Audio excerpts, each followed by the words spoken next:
avoid conflict.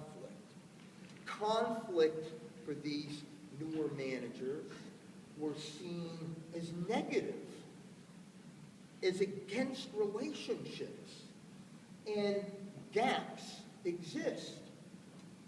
It's a dangerous situation. You want to be liked, so because you want to be liked, you're avoiding conflict. And when you're avoiding conflict, you're not coaching and developing your people. What happens is that manager, with his focus on being liked, communicates poorly. There is a lack of feedback, and feedback is the lifeblood of the organization. Employees need to get continual feedback on their performance. And what happens when there is no feedback is that development needs of your salespeople are not clearly articulated. And how can you get them to improve if you don't identify the gaps and then create action plans to improve them? So what happens as a result of this is that the manager loses control. What happens is that the standards for the organization are unclear or not followed or not positively reinforced. There's no track to run on for the associates. So control is lost. And here's the big thing that I really want to harp on this morning is the difference between position control and process control.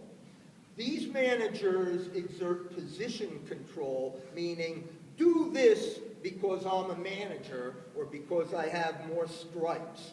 Or as my somewhat dysfunctional father would say, if I ever asked why he wanted me to do something, he'd just say, because I'm your father. Well, that is the quintessential example of position control. So what happens when a manager engages in position control is that they become tough on their people. They can become critical and evaluative.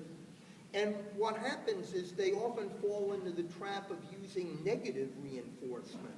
And when it comes to reinforcement techniques, okay, there are three different kinds of reinforcement. Positive reinforcement, negative reinforcement, and the third is what's called ignoring.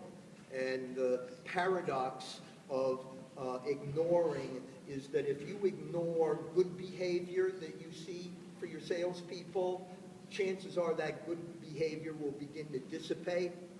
Unfortunately, if you ignore bad behavior, you're unwittingly saying that that behavior is okay because you're not addressing the issue.